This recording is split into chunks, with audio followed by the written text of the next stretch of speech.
representatives para sa mga barangay. Yung confident po na papasok sa top 3, pumunta na po kayo lahat dito! At ang ating third placer ay ang entry number 54, Barangay Balibago. Kapitan Michael, meron ka na naman 20,000 pesos para sa Barangay Balibago.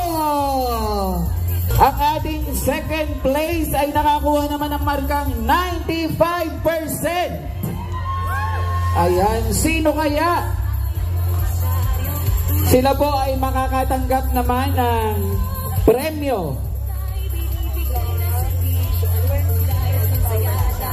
Makakatanggap ng from 20,000 to 30,000 pesos.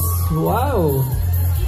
Ang saya ng ating 338 Foundation Day. Grabe, umuulan ng mga papremyo. Ang ating pong second place na nakakuha ng 95% ay ang entry number 32, the St. Isidore National High School. Kaya pala kanina ba kayo nandyan, ha? Punta na kayo dito! Grabe ang mga teachers! St.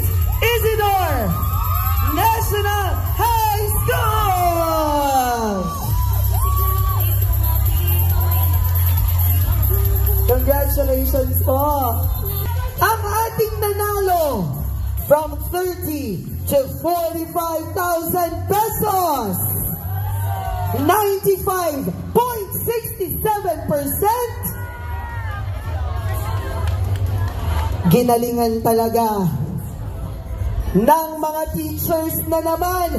Entry number 31, Baybagin Integrated National High School! Wow! Sergio, kaya din pala hindi sila nag-entry ng street dance. Kuya Edwin, grabe naman itong mga teachers na to.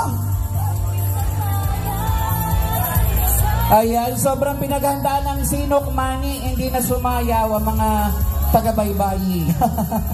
Pero congratulations po, ha.